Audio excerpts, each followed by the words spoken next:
Hey everyone, welcome to Locked On Lakers for Monday. Brian Kamenetsky, Andy Kamenetsky. How do the Lakers get off to a hot start and measure the output of their stars after the Olympics? That's next.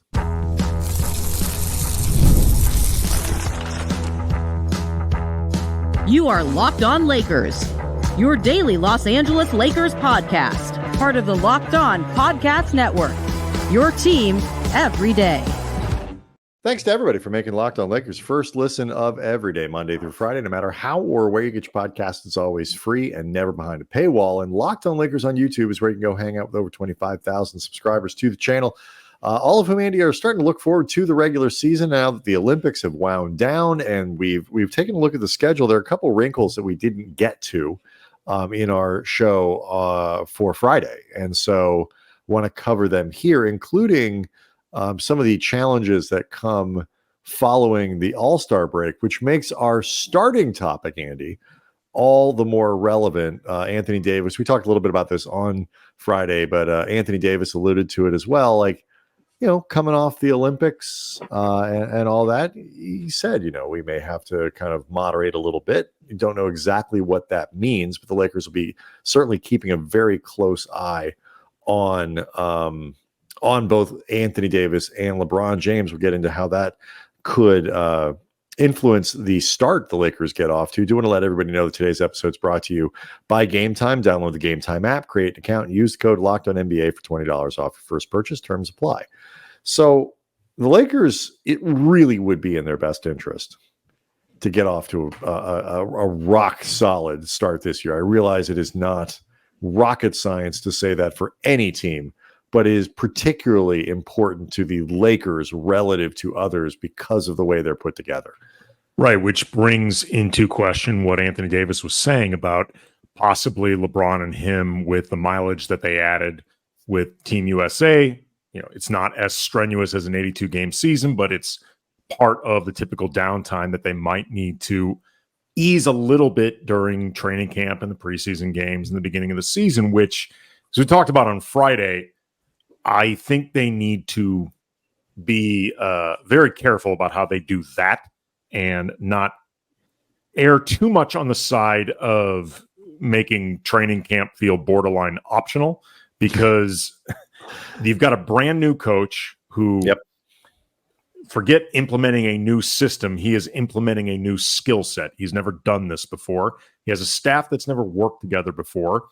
I think we saw the last couple seasons how not really maximizing the opportunities in training camp has led to, in the first of Darvin's seasons, a bad start. And then the second, I think, a fine, but not as good as it could have been. It was very, even when they were sort of in that 500 area, it was very choppy. There wasn't smooth. You had players, Austin Reeves not playing well and controversy early. It was not a smooth liftoff. And some of this was guys getting hurt during training camp, or in the case of, say, Rui underperforming. But some of this was, I don't think that they played enough guys enough minutes together in all the preseason games.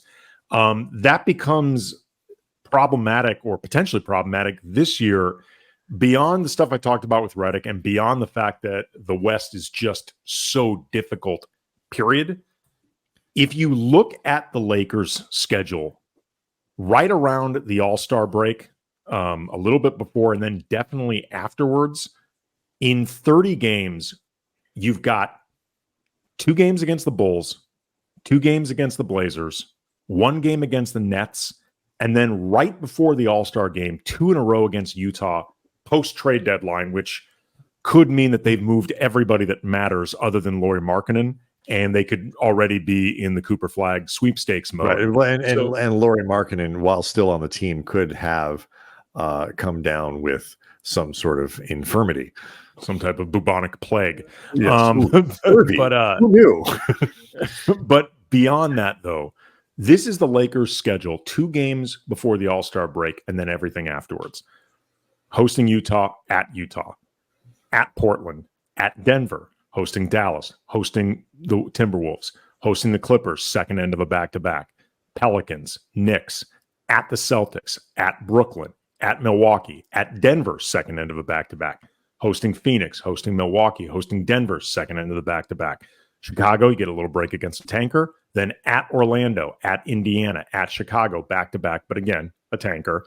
At Memphis, hosting Houston, hosting Golden State, hosting the Pelicans, second end of a back-to-back. At OKC again. At Dallas, second end of a back-to-back. Houston, and then mercifully, you conclude at Portland, a tanker who might not even suit up for the game. Give you the win. That's like you listed. That's like 20-something games, and I counted 5. Where I'm like, okay, that's a win. That should. There is a grand total of 7 games out of, I want to say, 30 that feel definitively you need to win those games. You should win those games. Those are against teams that it is in their best, genuinely bad teams. Yeah. Well, it's in their best interest to lose those games. Like you may get some cooperation from those teams, but that means, I mean, even there, Utah could screw that up by being, play-in adjacent by that time of the year. So like you can't, I can't put them quite in the same category as Portland for the season finale. Okay, then 5 in 28 games. Either way, 23 of those games are going to be against teams that, for the time being, track to either be playoff teams or play-in games and do not track to be tankers in any way at all. That is brutally difficult, which means it is really important that from the beginning of October through January, and January is actually, we can get into the details later, it's a pretty easy month, or about as easy a month as you get in the West. I understand the idea of monitoring LeBron and AD. I understand the idea of pacing LeBron at age 40, season 22, yada, yada, yada, through the first 50-ish games. Flip side is, man, you cannot afford to just toss away games because of a long view or, just pace yourself to the point where you may lose winnable opportunities, because once you get into the All-Star break and afterwards, it is hell, man. Yeah, and I'll even put you just one more little coda there. Like even Chicago, technically speaking, was a play-in team last year. They just suck. And so the thing about this is, it's like they don't want, if you want to the reason this matters, so if you want to maximize the Lakers' ability to win in the postseason, you need LeBron and Anthony Davis to have as much in the tank as you can possibly manage. And if you have to start playing what essentially amount to playoff games in January because you're climbing out of a hole, or because the West is just really good and highly competitive and you don't have any kind of cushion. I'm not talking about you're a number 1 seed and you're trying to hold on to it. I'm just saying, like, can you kind of put yourself in that range where you're playing for a 4, 5, 6, 7 as opposed to 7, 8, 9, 10, where the Lakers have been kind of flirting with that 9, 10 area, where if you go on a one bad time injury, one badly timed losing streak, and all of a sudden you're not 10th anymore, you're 11th. And the West has that kind of depth this year. So if you want to maximize those guys and give yourself the best shot, you want to be able to measure them at the end of the season, much more so than you want to at the beginning of the season. Get out to that, be the rabbit in the race, run out ahead, and then slow down if you need to, let a couple teams pass or whatever. That's really hard to do when you get off to a bad start. And so, again, it is important for everyone in the West not to bury themselves. It is really important for the Lakers because it just eats into their number 1, I guess, fail safe, the thing that you look at them and say, like, this is why they're a threat in the playoffs. I have a question for you, though, about how you go about doing this and who really is on the hook for the Lakers getting off to that good start. I want to ask you that next. Locked On Lakers brought to you by BetterHelp. What are your self-care non-negotiables? Maybe you never skip leg day at the gym, but does that sometimes come at the expense of therapy day, self-help day, self-care day, when your schedule is packed with kids' activities, big work projects, stuff around the house, stuff for your significant other, all the list of items, it becomes easy to let your priorities slip. But when you feel like you have no time for yourself, ironically, the non-negotiables like therapy become more important than ever. Therapy can help you focus on what you want instead of what it feels like you don't have, what it feels like other people have, so you can start living your best life. And I can attest to how talking with a professional therapist helped me and my family during a really difficult period for us, helping us better communicate with each other, figure out compromises that don't feel like you are leaving yourself completely unfulfilled or unheard. And if you're thinking about starting therapy, give BetterHelp a try. It's entirely online, designed to be flexible, individual, suited to your schedule. Visit betterhelp.com/LockedOnNBA to get 10% off your first month. That's BetterHelp, HELP.com/LockedOnNBA. Thanks, of course, for making Locked On Lakers first listen of every day. For your second listen, how about the Locked On NBA podcast? There's no offseason in the NBA, and Locked On NBA provides daily basketball analysis from national and local experts in 30 minutes or less. No one keeps you as informed or entertained as Locked On NBA. Available on YouTube or wherever you get your podcast, part of the Locked On Podcast Network, your team every day. Who is this on? For the Lakers to get off to this good start, do you think, I'll ask you two questions. Do you think you can afford to, let's just say for the sake of argument, LeBron and AD really do need to be moderated early in the season? Like, just like it's pretty clear there's a little bit of fatigue in camp. You want to make sure you don't lead to an injury and all that stuff. We'll use the Austin Reeves template as an example from last season. If they need it, you have to provide that, correct? I mean, that's just... Depends on how you're defining what you're providing and what you're pushing through. Like if you're talking about sitting games altogether, I would prefer to avoid it if all possible. I mean, we talked about this last year with, the talk of the new awards qualifications, having to play 66 games and how this could potentially affect LeBron and AD with load management. My response was, I don't think it's a thing. Because A, I don't think it's something LeBron and AD really engage in much anyway. But B, I don't think they have the luxury of doing it because the West is too hard. Yeah, that's how I feel about it this year. I think if you want to try to monitor their minutes as much as possible during a game, for example, Game 6 is at Toronto, Game 7 against Detroit. Like those are the type of games. Game 10 is again against Toronto. Those are the type of games where if everybody lives up to their end of the bargain, you maybe can get away with LeBron and AD playing 27 minutes because you control the game. Maybe keep an eye on, you come out of the gate, Game 2 and 3 are back-to-back against Phoenix and Sacramento. That's obviously not easy. But the importance of, again, accumulating those early wins because you know what lies ahead. You don't want to be foolish about this, but I think you also have to be realistic about what it's going to take to get through the West. It's also going to fall on guys like Austin Reeves to try to bring their game up, Rui Hachimura to bring their game up, and everybody's favorite, D'Angelo Russell. This is what makes trading D'Lo complicated. Well, because you need him for this stretch. I was going to ask, that was my next big question, was like, is this really a LeBron and AD? Because I do think they'll go out and once you might not get the training camp and the regular season you want, in the sense that they're probably not going to play a ton. They'll be sitting more and you want to develop. And this is where at least there's not a lot of continuity with the coaching staff, obviously. Training camp and preseason, you mean, or regular season? Training camp and preseason. Sorry. Right. There's not a lot of continuity with the coaching staff, obviously. They're entirely new, but there is a lot of continuity with the roster. It's all we've talked about this summer, is how there's entirely too much continuity with the roster. All you're doing here is substituting Dalton Connect for Taurean Prince and giving Max Christie a bigger role.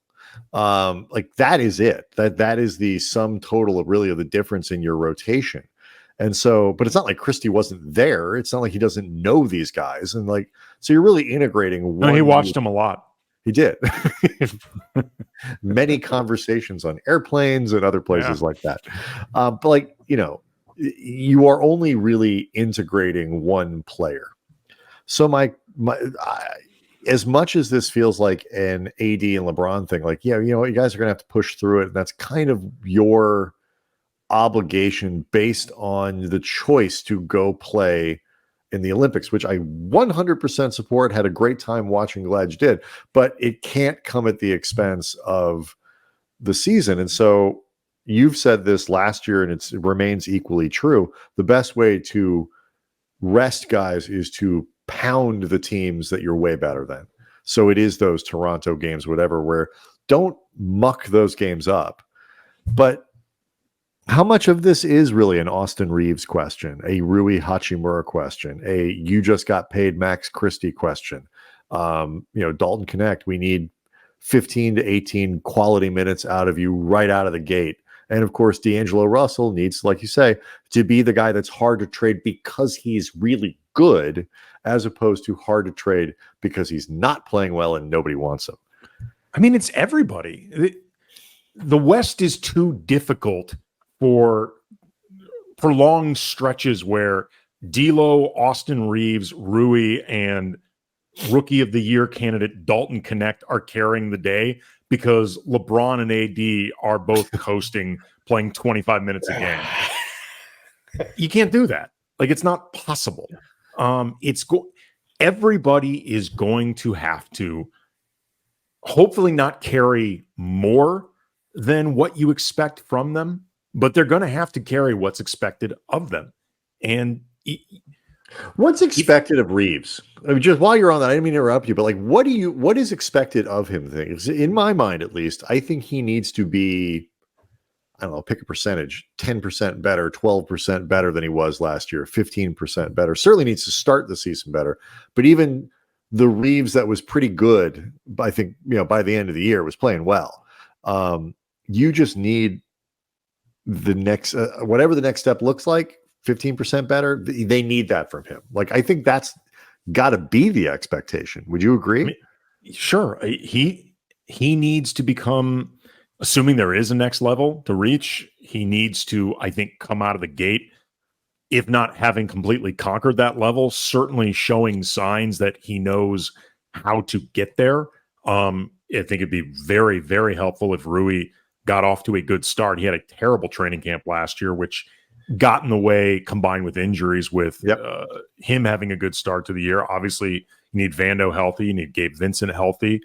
JJ Redick is going to have to make sure that he offsets any learning curve with very clear communication and that people understand exactly what it is they're doing.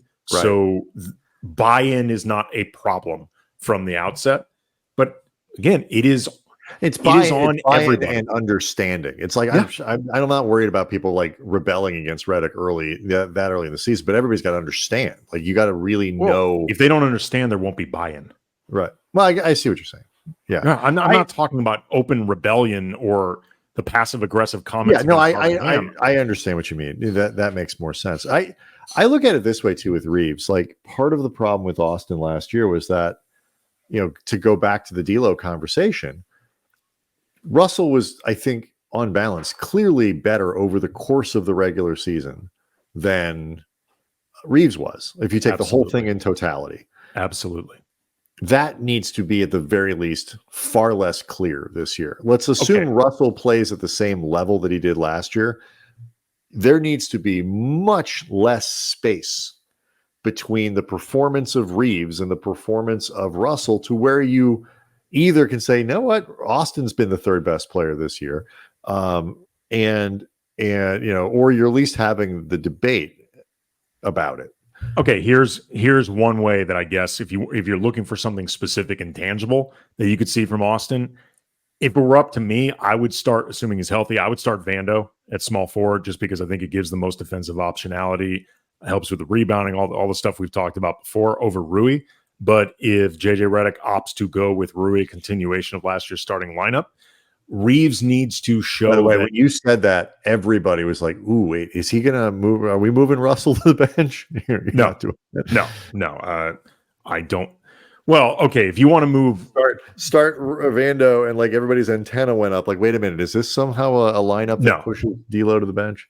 Well, okay, that's not what I was going to say. Was Reeves needs to demonstrate that he and D'Angelo Russell are not the same defensive liability as a backcourt, because Reeves has taken his defense back to more of what we saw when he was first breaking into the league. And he said, admittedly, I needed to focus on that because I wasn't going to stay in the league otherwise. Right. We need to be able to see more of that.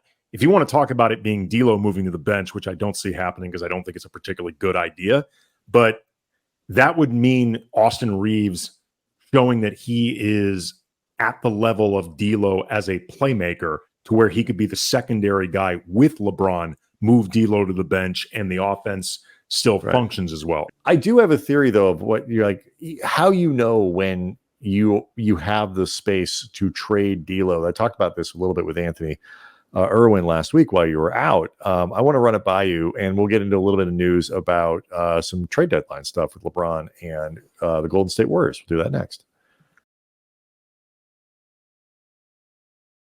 Locked on Lakers is brought to you by Game Time, and some of my favorite memories growing up in St. Louis as a kid, they involved going to Cardinals games in the summer at the old Busch Stadium, hanging out with my friends, watching Ozzie, Willie McGee, Jose Oquendo, or as an adult in the summer, hanging out at Dodger Stadium in LA with my buddies. And if ever I want to go to a game and I need tickets, I go to Game Time. It's an authorized ticket marketplace for Major League Baseball, which makes getting tickets faster and easier. Prices on the Game Time app go down the closer it gets to the first pitch, and the Game Time app is easy to browse through to see the upcoming games. They got flash deals where you save even more on selected seats ahead of the game. Also zone deals where you save extra by just choosing a section and letting Game Time choose the seats. Take the guesswork out of buying MLB tickets with Game Time. Download the Game Time app, create an account, use the code LOCKEDONNBA for $20 off your first purchase. Terms apply. Again, create an account, redeem the code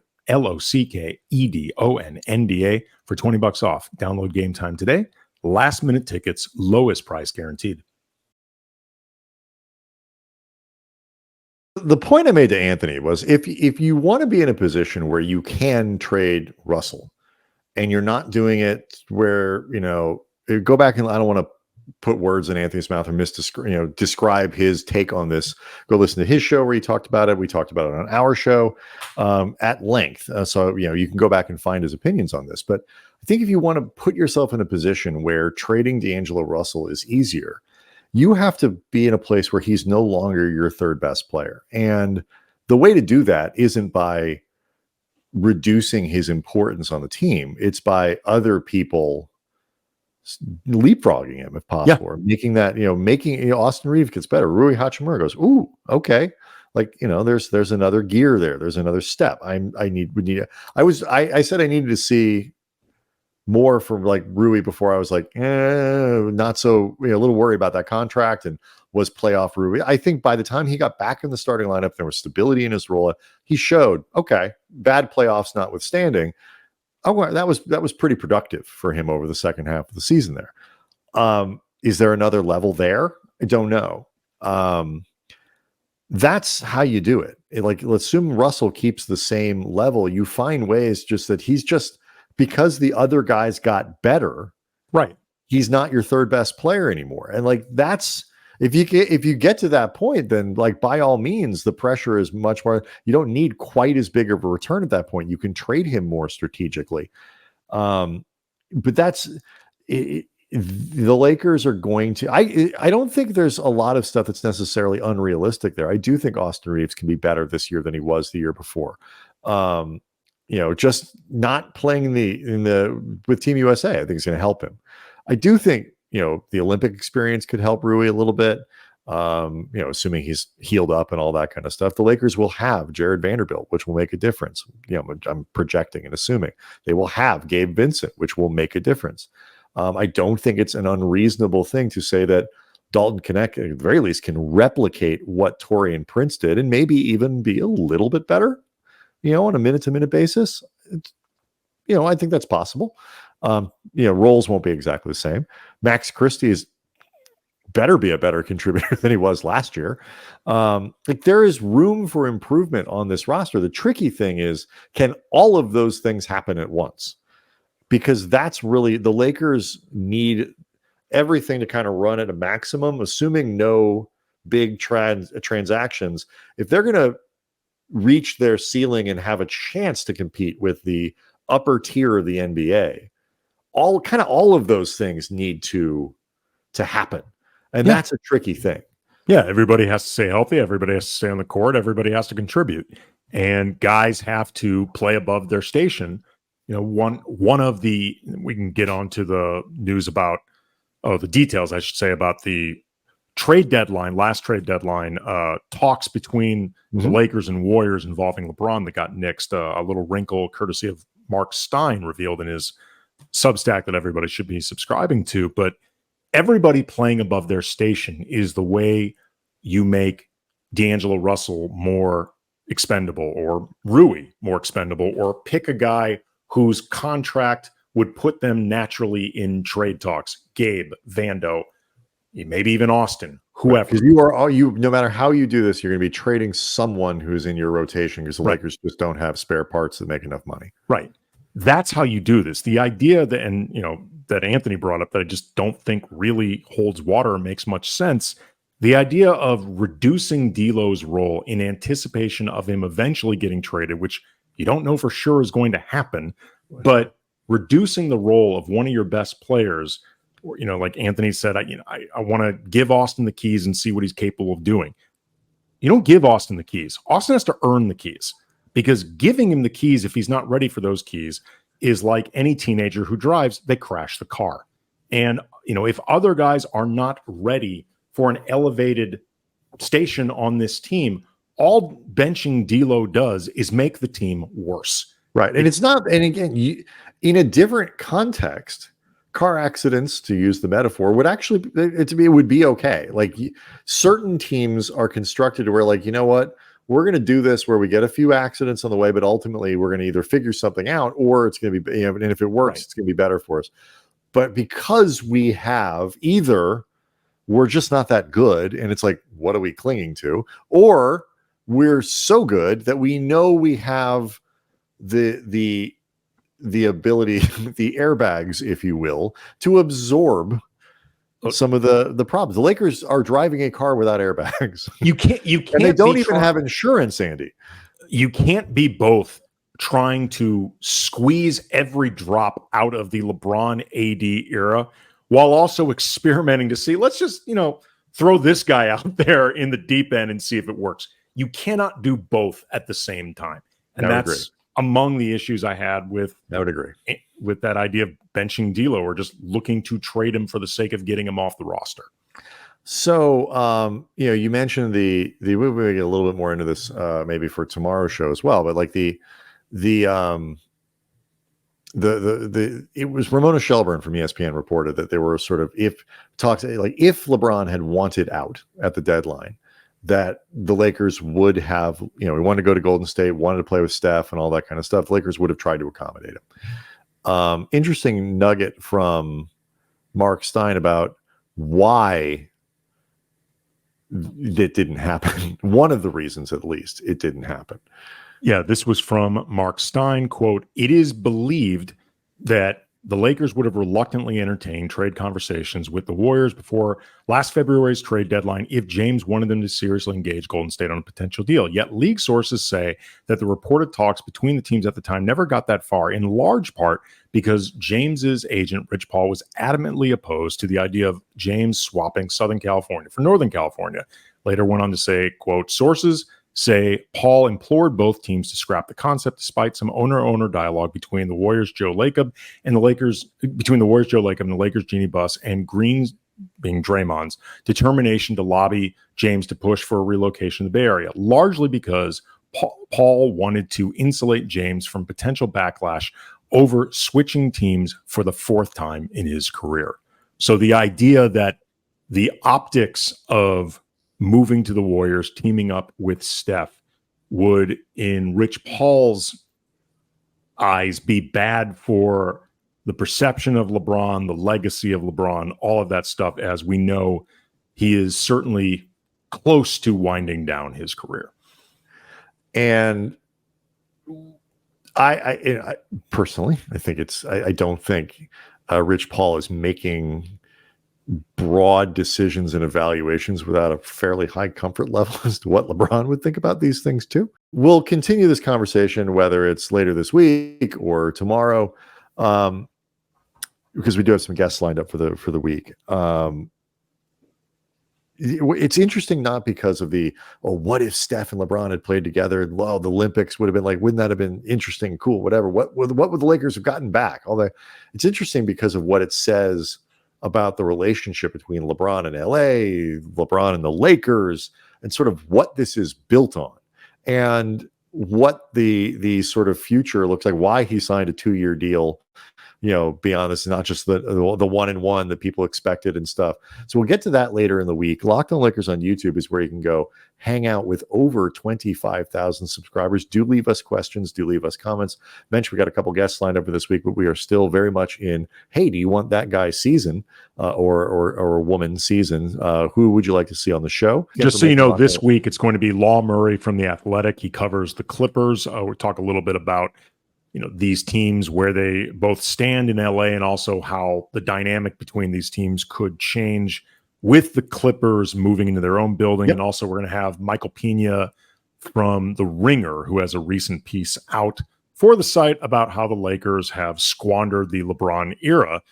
So we want to find the specifics from them, or choose from the top line items. How we keep this in three segments? I'm not sure. It might be a 2-parter. So all of that coming up this week. Do want to thank you for making Locked On Lakers first listen of every day. Now go check out the Locked On NBA podcast, where the season never ends, providing national expertise with a local perspective.